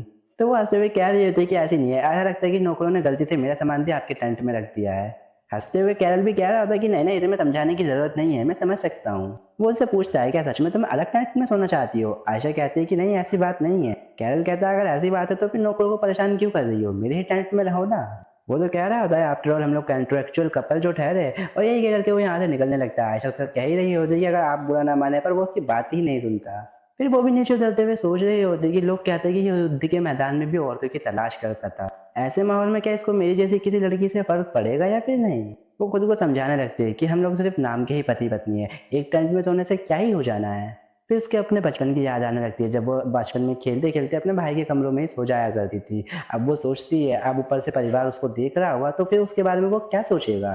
फिर वो ये सोच रही होती है कि चाहे कुछ भी हो जाए, भले ये जो कॉन्ट्रैक्ट में चीज़ जो ये एक दिखावा ही हो, लेकिन इसकी वजह से हमारा जो परवेज है वो बच चुका है। मनी मन तो वो ये प्रार्थना कर रही होती कि ऊपर वाले हमारे परवेज का ख्याल रखना और उसकी सुरक्षा करना, क्योंकि अब सारी चीज़ें जो हैं वो लॉर्ड कैरल के हाथों के अंदर ही हैं। पीछे से जो कैरल होता है वो ये सारी चीज़ें नोटिस कर रहा होता है, देख रहा होता है। वो हैरान रह जाता है जब देखता है जिस समय आयशा अपना मुंह दे करके मशीन के अंदर मारती है, आई मीन तालाब के अंदर। वो अपना मुंह इतनी जोर से अंदर फेंकती है जैसे कि अपने ऊपर ही कुछ गुस्सा निकाल रही हो। वो तो ये सोचने लगता है कि ये पागल हो चुकी है, करना क्या चाहती है। जब वो खुद जाके पर्सनली पानी को छूता है तब उसको पता चलता है कि पानी कितना ज़्यादा ठंडा है। ठंड के मारे बेचारा जम ही जाता है, सोच रहा होता है कि वो इतना ज़्यादा ठंडे पानी में अपना मुँह कैसे धो सकती है, इंसान ही है ना वो। लेकिन कुछ भी कहो, ये जो औरत है ये काफ़ी ज़्यादा दिलचस्प है। अगले ही पल वो टेंट में आ जाता है, वो कह रहा था क्या सच में तुम फ्लोर के ऊपर सोने वाली हो? आशा कहती है तो फिर मैं कहाँ सोऊंगी? कैरल भी कह रहा होता है ठीक है, अगर आज़ाद रहना इतना पसंद है तो कोई बात नहीं, मैं भी नहीं रोकूंगा। वो अनड्रेस होते हुए कह रहा होता है कि पानी बहुत ज़्यादा ठंडा है यहाँ पर, ऐसा इसलिए क्योंकि हम लोग नॉर्थ की ओर हैं। इस बात पर जवाब देते हुए आयशा कह रही होती है जिस टाइम पे ठंड आएगी तो पानी और ज़्यादा ठंडा हो जाएगा। उसका ऐसा रूखा सूखा जवाब देख करके वो उसकी ओर देखता है, उसको समझ में आता है कि आयशा उसको ऐसे देख रही हो जैसे किसी गाय या मुर्गी को देख रही हो। उससे उम्मीद नहीं थी कि उसकी वाइफ इस तरीके की होगी। कैरल कहता है क्या ये एक वाइफ का फर्ज नहीं है अपने हस्बैंड को ड्रेस होने में मदद करे, भले चाहे फिर पत्नी के रूप में करो या फिर अस्थायी सहायक के रूप में, करनी तो चाहिए ना। ये सुनते हाथ आयशा कह रही होती है कि मुझे माफ़ करना, इस बारे में मैंने तो कभी सोचा ही नहीं, अगर मैं कुछ गलती करती हूँ तो फिर मुझे माफ़ कर देना। वो कहता है कि ठीक है। इसके बाद आयशा कह रही होती है ठीक है अपने हाथ ऊपर करो। इसके बाद आयशा उसे ड्रेस करना स्टार्ट कर देती है। वो सोच रहा होता है कि सच में कुछ ज़्यादा फॉर्मल है और ये पूरी तरीके से फोकस है मेरे को पहनाने के लिए। वो कहता है कि सच में तुम कुछ ज़्यादा ही फोकस हो, क्या तुम्हारा मन नहीं भटकता? वो कहती है क्या बात है, क्या कुछ और मतलब है इस चीज़ का? उससे कहता है वो नहीं नहीं कोई बात नहीं, तुम जा करके सो जाओ। इसका ऐसा बिहेव देख करके आयशा सोच रही होती है क्या बात है, क्या ये कोई गुस्सा है, क्या मैंने कुछ गड़बड़ कर दी? वो इस बारे में सोचती है शायद हो सकता है कि मैं बाकी औरतों की तरह इतनी अच्छी नहीं होगी, ये काफ़ी सारी औरतों के साथ रह चुका है इसलिए इसका मेरे अंदर बिल्कुल भी इंटरेस्ट नहीं है। इतने में कैरल कह रहा होता है ठीक है मैं लाइट्स को ऑफ करता हूँ। आशा कहती है कि हाँ ठीक है। रात के समय कैरल को नोटिस होता है कि इसका जो कंबल है काफ़ी ज़्यादा पतला है। वो उससे पूछता है क्या तुम ठीक तो हो ना? वो कहती है कि नहीं तुम्हें चिंता करने की ज़रूरत नहीं है, मैं यूज्ड टू नो इस तरीके से। इनफैक्ट मेरे लिए तो ये काफ़ी ज़्यादा लग्जीरियस है। कैरल मुस्कुराते हुए कह रहा होता है ठीक है मुझे परवेज़ के बारे में कुछ बताओ। आशा कहती है कि तुम किस बारे में जानना चाहते हो? कैरल कह रहा होता है कि वहाँ की ठंड कैसी है, क्या काफ़ी ज़्यादा ठंडी है? तो आयशा कहती है कि मैंने कभी कंपेयर नहीं किया, इस बारे में मैंने सोचा भी नहीं। लेकिन वहाँ के व्यापारियों का कहना ये है कि इतनी ज़्यादा ठंड पड़ती है कि सारी की सारी चीज़ें जम जाती हैं। ये सुन कैरल काफ़ी ज़ोरों-शोरों से हँसने लगता है। वो मन में सोचती है पता नहीं यहाँ के जो नोबल्स हैं वो कितने ज़्यादा अजीब है, हर बात पे हँसते ही रहते हैं या कुछ ना कुछ करते रहते हैं। बीच में कैरल कह रहा होता है कि हाँ, मैंने इस बारे में सुना है, तुमने लॉर्ड ट्राइब के जो वो गरीब सा बंदा था उसका सर काट दिया था। आयशा कह रही होती है कि हाँ, सही सुना है, मैंने उसका सर काट दिया था। कैरल कह रहा होता है अगर वो लॉर्ड ट्राइब का लीडर था तो फिर वो तो काफ़ी ज़्यादा स्किल्ड रहा होगा। आयशा कह रही होती कि हाँ वो स्किल्ड था, उसके बावजूद मेरे फादर हार गए, वो वहाँ पर मारे गए। हालांकि हमारे जो फौज की संख्या थी उनसे ज़्यादा थी पर भी पता नहीं कैसे वो हार गए। आयशा को अपने फादर और ब्रदर की लड़ते हुए जंग का फ्लैशबैक आता है। आयशा कहती है लक्ष्मण ने 28 साल तक जंग लड़ी लेकिन गॉड ऑफ वार ने उसकी जवानी के उसके सारे साल छीन लिए। कैरल कहता है क्या ये वही ट्रॉफी थी जिसको कि तुमने पेश किया था? आशा कहती है ऑफ कोर्स ये जीत मुझे मेरे पिता और मेरे भाइयों की कुर्बानियों की वजह से मिली थी, जिन लोगों ने परवेज को बचाने के लिए उन बर्बरों से अपनी जान तक दे दी थी।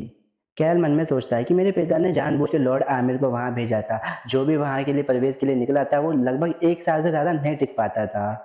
आयशा भी बीच में कह रही होती है कि तुम्हें डिसअपॉइंट होने की या फिर इस तरीके से फील करने की जरूरत नहीं है, मेरे पिता को राजा के इरादों के बारे में पहले से ही पता था। मेरे फादर वहाँ इसलिए गए थे ताकि वो अपनी आखिरी सांस तक लड़ सके और कुछ ऐसा अचीव कर सके जो कोई दोबारा भविष्य में भी ना कर सके। कैल भी मन ही मन सोच रहा था कि वो सच में एक लॉर्ड थे जिसने कि ऐसी सिचुएशन में भी भागने की कोशिश तक नहीं की थी, और शायद यही वो कारण बना था जिस वजह से परवेज के लोग उसके इतना ज़्यादा वफादार बन चुके थे। वो सोचता है काश आमिर परवेज आज भी जिंदा होते, और शायद ये जो लड़की मेरे सामने लेटी हुई है ये अपने पिता से भी ज़्यादा बहादुर है। इतने में कैल कह रहा था कि हे तुम्हारे कितने ब्रदर्स थे? इतने में उसका ध्यान जाता है कि जो आशा है वो सो चुकी है। कुछ दिनों बाद परवेज में जो हमारा कैरेट होता है वो सोचता है कि यहाँ की हालत तो जितना मैंने सोचा था उससे भी ज़्यादा बेकार है। आयशा कहती है लंबे समय तक जंग लड़ने की वजह से ये जो रास्ते हैं वो पूरी तरीके से बर्बाद हो गए हैं। कैरेट कहता है सिर्फ रास्ते ही नहीं, यहाँ हर एक चीज़ बर्बाद हो चुकी है। चारों तरफ बंजर ज़मीन ही दिख रही है सिर्फ, और लोगों की संख्या वो तो और ज़्यादा कम लग रही है। वो उससे पूछता है कि तुमने एम्परर से कितने पैसों की डिमांड की थी? आयशा कहती है कि लगभग 5 लाख खाने दवाइयाँ और रिकंस्ट्रेशन के लिए। ये सुन कैरल कह रहा होता है क्या बस इतने से? क्या तुम 1-2 साल जीने के बाद मरना चाहती हो? इसके विपरीत वो मन ही मन में सोच रही होती कि मैंने जितना सोचा था उससे तो ज़्यादा मैंने बढ़ा चढ़ा कर के एम्परर से मांगा था। अगर यहाँ पर मैंने इसको सच बता दिया होता तो फिर पता नहीं ये मेरा मजाक बनाता या क्या कहता। कैरल उसे कहता कि खैर कोई बात नहीं, तुम्हें जो सबसे अच्छा मिल सकता था वो मिल ही चुका है क्योंकि तुम लकी थी। आयशा कह रही होती क्यों, क्या मैं यहाँ पर गलत हूँ? ये सुन कैरल मन मन में सोच रहा होता है कि ये मजाक करना भी जानती है। वहीं आयशा भी मन ही मन सोच रही होती है कि कैरल बिल्कुल सही कह रहा है, 5 लाख में हम लोग सिर्फ इसी सर्दियों को गुजार सकते हैं, उससे आगे क्या होगा? क्योंकि इससे आगे वाली सर्दी का सही तैयारी करना उसका मतलब तो मौत होगा, हम लोग जी नहीं पाएंगे इतने पैसे में। उसके बाद वो कैरल से कह रही होती है कि योर हाइनेस महल की हालत थोड़ी सी खराब है, मैं होप करती हूँ कि आप मैनेज कर लोगे। कैरल भी कहता है कि तुम कितनी बार मुझसे यही बात कहोगी, लगभग 100 टाइम तो पहले ही मुझे ये बता चुकी हो। इसके बाद ये दोनों जो होते हैं अंदर एंटर कर रहे होते हैं। आपस में जो लोग होते हैं वो बातचीत करने लगते हैं कि पता नहीं क्यों, पर परवेज़ में भी हमें प्रिंस की देखभाल करनी होगी। ये सारी बातें सुन कर के आयशा भी सोच रही होती है कि मैंने इसको आज चेतावनी दी थी कि इसको यहाँ नहीं आना चाहिए। अब पता नहीं ये कैसा फ़ील कर रहा होगा यहाँ आने के बाद। कैरल पूछता है, ठीक है फिर जो मेरा बेड है वो कहाँ लगा रखा है, मैं कहाँ सोने वाला हूँ? आयशा बता रही होती है कि 2nd फ्लोर पर। वो पूरी तरीके से आपके लिए ही है, आपके करीबी और आपके जितने भी गेस्ट वगैरह है वो सारे वहीं रुकने वाले हैं। कैरल कह रहा होता है, क्या दूसरी मंजिल जहाँ पर लॉर्ड के परिवार वाले लोग रहते हैं? आयशा कहती है, अगर पसंद ना आया हो तो फिर आप फर्स्ट मंजिल पर भी रह सकते हो। लेकिन कैरल कह रहा था कि कोई बात नहीं, अब मेरा जो सामान है वो 2nd फ्लोर तक पहुँचा दो। दूसरे दिन में जो डेकर होता है वो अपनी आयशा के कंधे पे हाथ रखते हुए कहने लगता है कि मैंने भी तुम्हारा जो कमरा है वो रेडी कर दिया है, क्या तुम देखना चाहोगी? नौकरों ने उसको सजाने में बहुत मेहनत करी है। ये सुन आयशा को काफ़ी हैरानी होती है। वो कहती है, क्या सिर्फ इसलिए क्योंकि ये मेरा कमरा है? और ये जो दोनों होते हैं इसी तरीके से हंस उस के बातचीत कर रहे होते हैं। हम लोग देखते हैं जो कैरल होता है वो भी इसको देख रहा होता है, उसको थोड़ा सा अनकंफर्टेबल फील हुआ होता है यहाँ पर कि डेगर कैसे आयशा से इनफॉर्मली बात कर रहा है। वहीं कैरल कह रहा होता है, अब जब युद्ध खत्म हो चुका है तो फिर तुम्हारे पद के हिसाब से तुम्हें व्यवहार मिलना चाहिए, तो तुम इस जगह की महारानी जो ठहरी। उसी वक्त कैरल की नज़र पड़ती है आशा और उन सभी लोगों के ऊपर। आशा जो होती है अपने कमरे में ढका के मार मार के हंस रही होती है। वो पूछ रही होती है कि आखिरकार ये सारी चीज़ें है क्या? वो सारे लोग उससे कहते हैं, क्यों, क्या आपको ये पसंद नहीं आया? आयशा मुस्कुराते हुए कह रही होती है, बास्ती क्या है तुम्हारा काम था? बास्ती बता रहा होता है कि कैपिटल के जितने भी रईस लोग हैं वो इसी तरीके की जो लग्जरीज लाइफ होती है उसी में जीते हैं और वहीं पे सोते हैं, जिस कारणवश मैंने भी कुछ ऐसे करने का ट्राई किया था।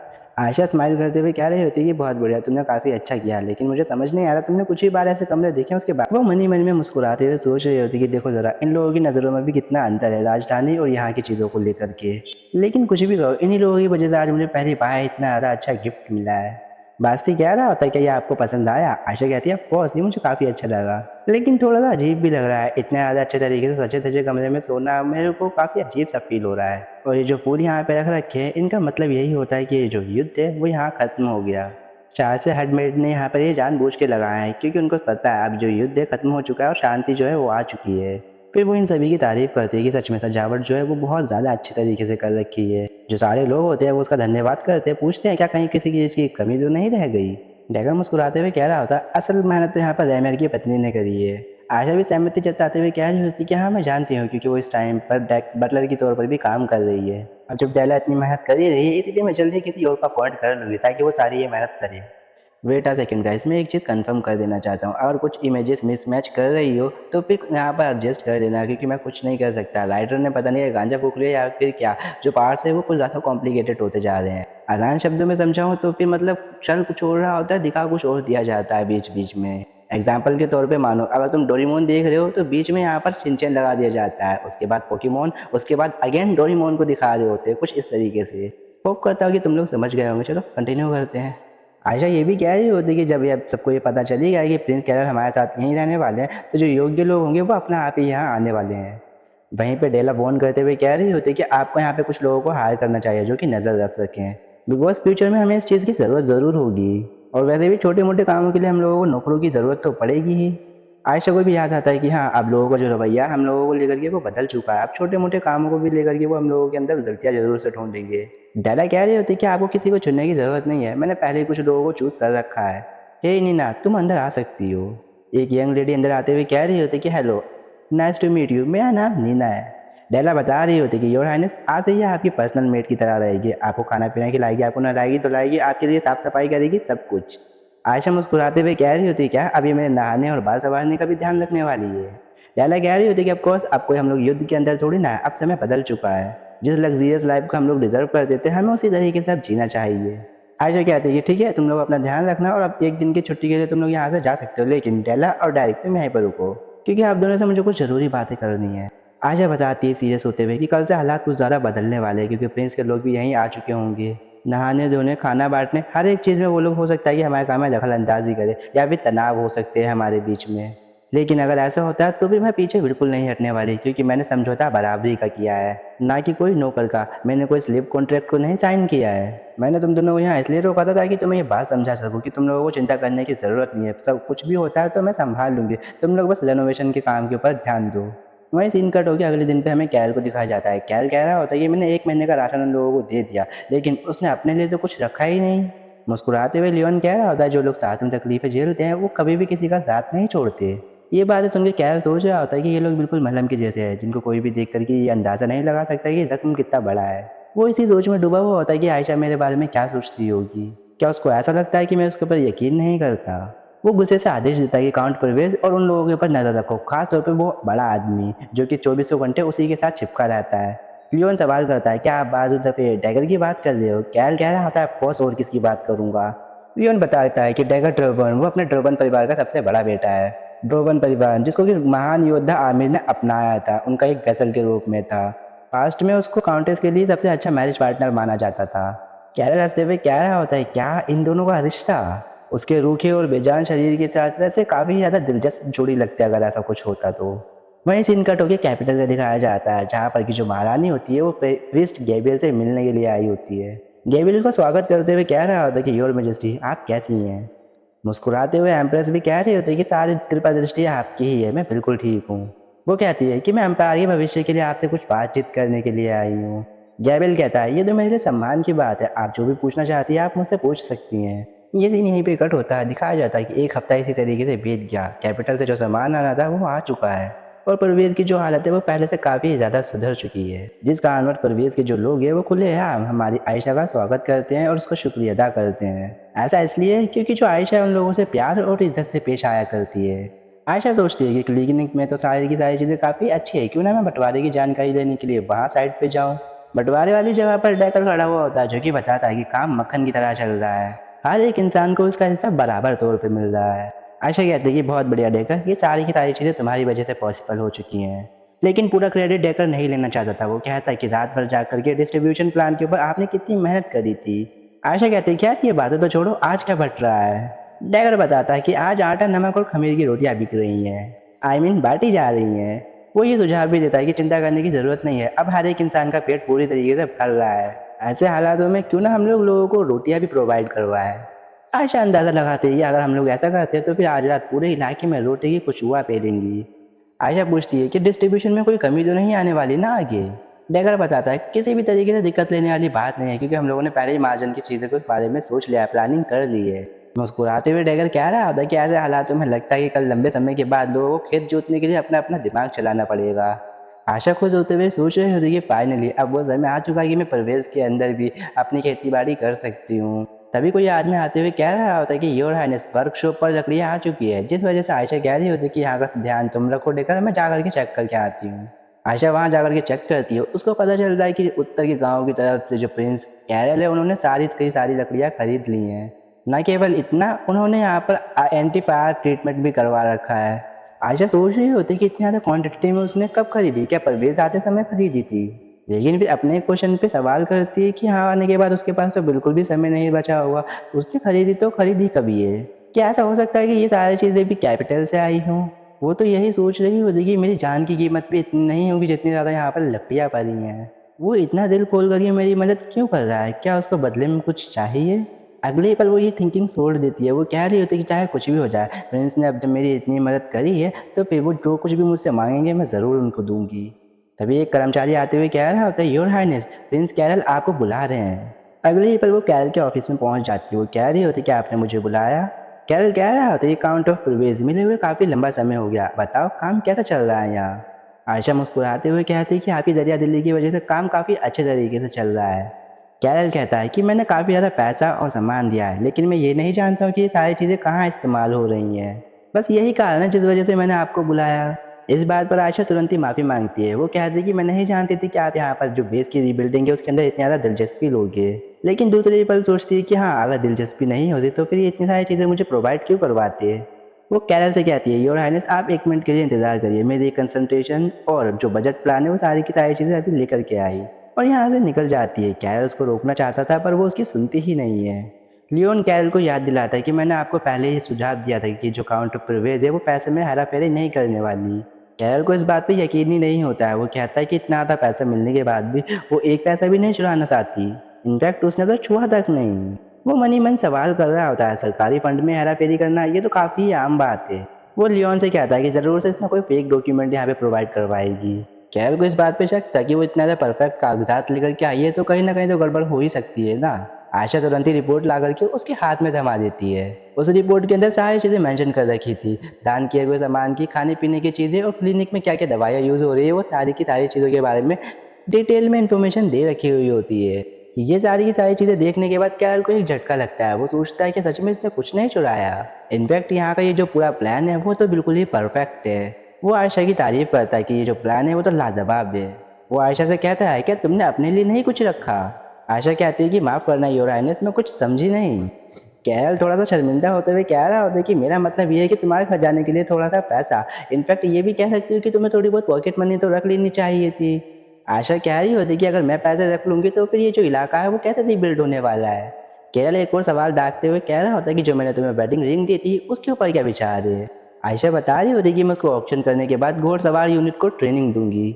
वो तो ये भी कहती है योर हाइनेस क्या आप मुझे मार्गदर्शन दिखा सकते हो, क्योंकि मैंने इस बारे में सुना है आपके पास काफ़ी ज़्यादा घोड़सवार यूनिट है और जिनको कि आप खुद ब खुद ट्रेन करते हो। कैल कहता है ये कुछ ज़्यादा जल्दी नहीं हो गया इस टॉपिक के ऊपर बातचीत करने में। और फिर इसके बाद वो उसको यहाँ से जाने के लिए कह देता है, क्योंकि कैरल को जो इन्फॉर्मेशन चाहिए होती है वो उसे मिल चुकी हुई होती है। राज तो ये था कि उसने इसको यहाँ से इसलिए भेज दिया क्योंकि कैरल बिल्कुल भी खुश नहीं था, क्योंकि उसको लगा नहीं था कि वो सच में इस रिंग को बेचना चाहती है। हाँ, उसको अंदाजा था, लेकिन अब जब वो सच में करना चाहती है तो उसको थोड़ा सा बुरा लग रहा है। लियोन सवाल करता है योर हाइनेस क्या आप नाराज हो? कैरल कहता है ऐसी बात नहीं है, मैं तो बस ये सोच रहा था समाज में इतना ज़्यादा कीमती होने वाला हार उसकी वैल्यू उसके दिमाग में कुछ भी नहीं है। वो मन ही मन में सोच रहा होता है कहीं उस हार के ऊपर कुछ श्राप वगैरह तो नहीं है जो कि अपने आप को किसी भी मालिक के पास टिकने ही नहीं देता। फिर वो आंखें बंद करके यही कह रहा होता है कि अच्छा ये जो भी हो रहा है वो अच्छे के लिए ही हो रहा है। वैसे भी उस हार के साथ जो दया भरी नज़रें मेरी ओर आती थी उनको देख देख के मैं थक चुका था, क्योंकि वो मेरी माँ की एक आखिरी निशानी थी। फिर वो लियोन से सवाल करता है बताओ कैपिटल में जो हमारी इंपीरियल फैमिली है उसमें आजकल क्या चल रहा है। दूसरी ओर चर्च में गैब्रिएल महारानी को बुलाता है एक कोने के अंदर। वो महारानी से कहता है कि आप खुल करके जो भी बात करना चाहती है वो कर सकती हो। मंदिर ने गैब्रिएल की पुरानी भविष्यवाणी के बारे में याद दिलाया कि अगर कैरल किसी भी तरीके से राजा बन जाता है तो फिर उनके राज्य का भविष्य अंधकार में होने वाला है। रानी तो यही कह रही होती है कि ऐसा इसलिए भी है क्योंकि कैरल ने बचपन से कई सारे लोगों को मारा है। गैब्रिएल भी सहमत होते हुए कह रहा होता है कि हाँ, लोगों की ज़िंदगी भगवान के दिए गए रास्ते से दूर होती जा रही है। उन्होंने इस चीज़ को काफ़ी मुश्किल बताया है क्योंकि कैरल को भगवान की ब्लेसिंग्स मिली है, उसके बावजूद कैरल उनके दिए गए रास्ते पे नहीं चलता है, वो उनकी अवहेलना करता है। एम्प्रेस भी कहती है कि ठीक आपकी तरह मेरे भी यही विचार हैं। वो गैब्रिएल की तारीफ़ करती है और कहती है कि आप मेरे बेटे मैथ्यूस का समर्थन करें। इस बात पर गैब्रिएल एक शर्त रखता है, वो तभी उसका समर्थन करेगा जब प्रिंस मैथियस गद्दी पाने के बाद इस एम्पायर को एक होली एम्पायर के में तब्दील कर देंगे। एम्प्रेस कहती है कि मुझे भी भगवान की बातों पर भरोसा है और अगर यही बात है तो फिर मुझे इस चीज़ पर सोचने के लिए थोड़ा सा वक्त चाहिए। और इसी के बाद वो विदा लेकर के यहाँ से निकल जाती है। दूसरी ओर परवेज में लियोन और प्रिंस कैरल प्रैक्टिस कर रहे होते तलवारबाजी की। जिस फाइट में कैरल जीत जाता है लियोन हार जाता है। वो अपनी हार मानते हुए कह रहा होता है कि मैं फिर हार गया योर हाइनेस, लेकिन कैरल उसकी तारीफ करते हुए कह रहा था कि दिन प्रतिदिन वो काफ़ी बेहतर होता जा रहा है। वो मौसम की ओर देखते हुए कह रहा था कि इस टाइम पे हम नॉर्थ की ओर है, उसके बावजूद यहाँ पर भी धूप काफ़ी ज़्यादा है, गर्मी तो मुझे महसूस हो रही है। वो अनड्रेस होता है और अपने ऊपर ही पानी डाल लेता है।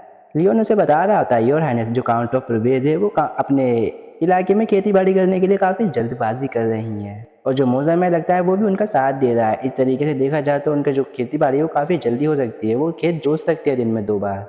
कैरल इस बात पर सहमत होते हुए कह रहा होता है कि हाँ, वो बीज बोते समय काफ़ी ज़्यादा खुश लग रही थी। इस बात पे लियोन हैरान होते हुए कह रहा होता है कि आप उसके चेहरे के एक्सप्रेशन भी पढ़ सकते हो। कैरल कह रहा होता है ऑफ कोर्स, अगर मैं करीब से देखता हूँ तो फिर मैं पहचान सकता हूँ।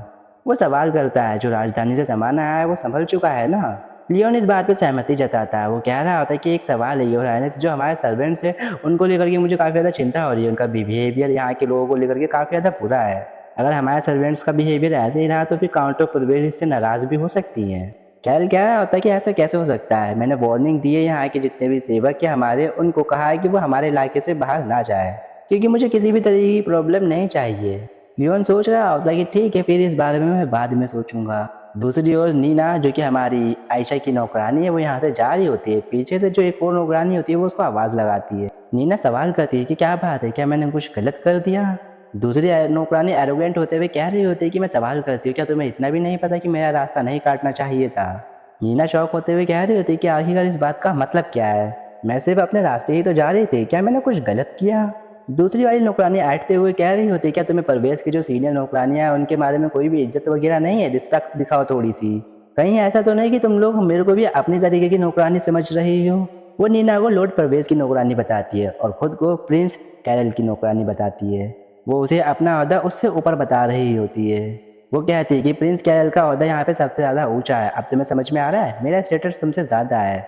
उसके बावजूद तुम्हारी हिम्मत होती है कि तुम मेरा रास्ता काटो। इस बात पे नीना तुरंत ही झुक करके माफ़ी मांगती है, कहती है कि मुझे माफ़ कर दो। वो कहती है कि मुझे इस बारे में पता नहीं था, मैं अनजान थी। वो नौकरानी कह रही होती वो नौकरानी कह रही होती कि फ्यूचर में ऐसा कभी नहीं होना चाहिए, और जाते हुए घमंड से कहती है कि जितनी बदतमीज़ तुम्हारी लॉर्ड है उतनी ही बदतमीज़ उसकी नौकरानी है अभी। ये बात नीना को बिल्कुल अच्छी नहीं लगती है। वो सोचती है जब तक बात मेरे तक थी तब तक अच्छा था, लेकिन इसकी इतनी हिम्मत ही हमारे लॉर्ड की बेइज्जती कर रही है। ये उस लॉर्ड की बेइज्जती कर रही है जिन्होंने बारबेरियन के साथ भयानक युद्ध को खत्म किया और उसको जीता, जो कि प्रवेश के लोगों के लिए एक हीरो से कहीं ज़्यादा बढ़ कर के हैं। तभी चीफ मेट बेला वहाँ आ जाती है। बेला को नीना सारी की सारी बातें बताती है। बेला कहती है कि इसीलिए हमें और ज़्यादा बेहतर होने की ज़रूरत है। हम लोग अपनी लॉर्ड की जितनी ज़्यादा सेवा और देखभाल करेंगे, हमारा स्टेटस भी उतना ज़्यादा हाई होता जाएगा। वो सभी लोगों को हिदायत देती है। वो कहती है कि अगर कुछ भी कमी होती है तो फिर भी हमें सभी लोगों से आगे निकलना ही पड़ेगा, क्योंकि हम लोगों को सभी से बेस्ट बनना है। नीना जिस बात पे झुक करके माफ़ी मांगती है और कहती है कि मुझे माफ़ कर दो, मैंने अपनी नाकामी आपको दिखाई। दूसरे सीन में जो बेला होती है वो डेकर के पास जाकर के ये सारी बातें बताती है। वो कहती है कि मैंने सुना है इस बारे में नीना से। नीना बता रही थी कि प्रिंस कैल की नौकरानी ने उनको नीचा दिखाया और हमारे लॉर्ड की बेइज्जती भी करी। ये बात सुनते कर काफ़ी हैरान रह जाता है। चीफ मेट ये भी बताते हैं कि शुरुआत से ही काफ़ी ज़्यादा हमारे पास शिकायतें आती जा रही है। शुरुआत में तो इग्नोर किया, लेकिन अगर ऐसे ही चलता रहा तो फिर आगे जाकर के काफ़ी ज़्यादा दिक्कत परेशानी खड़ी हो सकती है।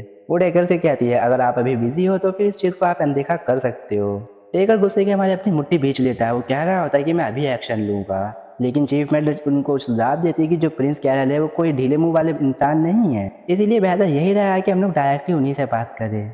इसी बीच हम लोग कैरल के हिसाब से देखते हैं, जहाँ पर कि लियोन बता रहा होता है कि जो काउंट ऑफ प्रिविलेज है वो आपसे मिलने के लिए आई हैं। कैरल कह रहा होता है कि तुम बिल्कुल परफेक्ट टाइम पर यहाँ पर आई हो, क्योंकि मुझे भी तुमसे एक काम था।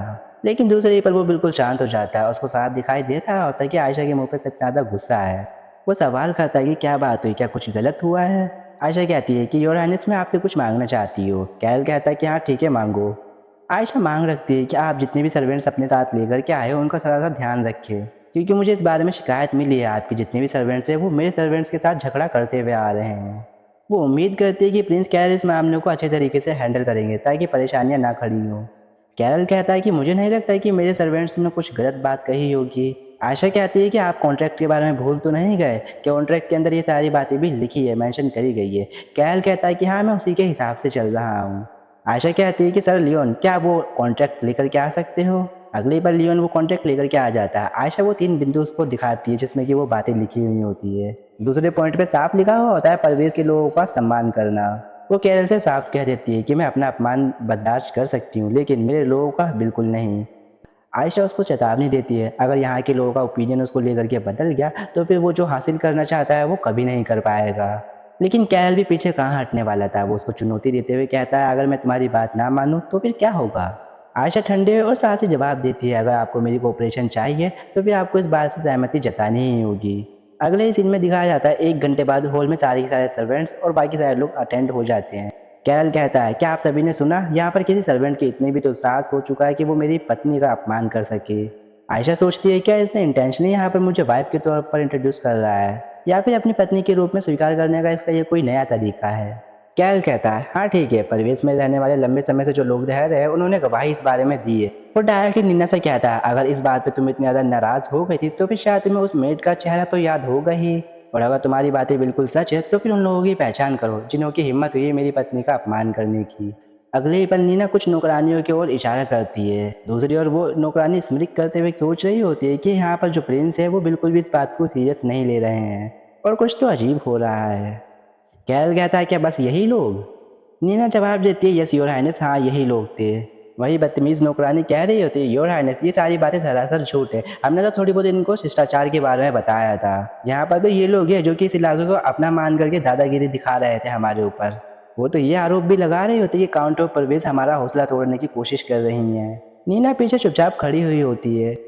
कैरल पहले के लिए तो शांत रहता है और फिर डायरेक्टली ऊंची आवाज में कहता है मेरी पत्नी कौन है। इस बात पे वो नौकरानी घबरा जाती है। कैरल फिर से दोहराता है अपने अवतार को कि मेरी पत्नी कौन है। प्रिंस को गुस्से में देख करके वो नौकरानी घबरा जाती है। वो घबराते घबराते कहती है कि काउंट परवेज। प्रिंस मुस्कुराया और गुस्से से फिर से कहा, सिर्फ उसको ये चीज़ें मैं कह सकता हूँ, तुम्हारे पास कोई हक नहीं है, तुम्हें उसको प्रिंसेस कहना चाहिए।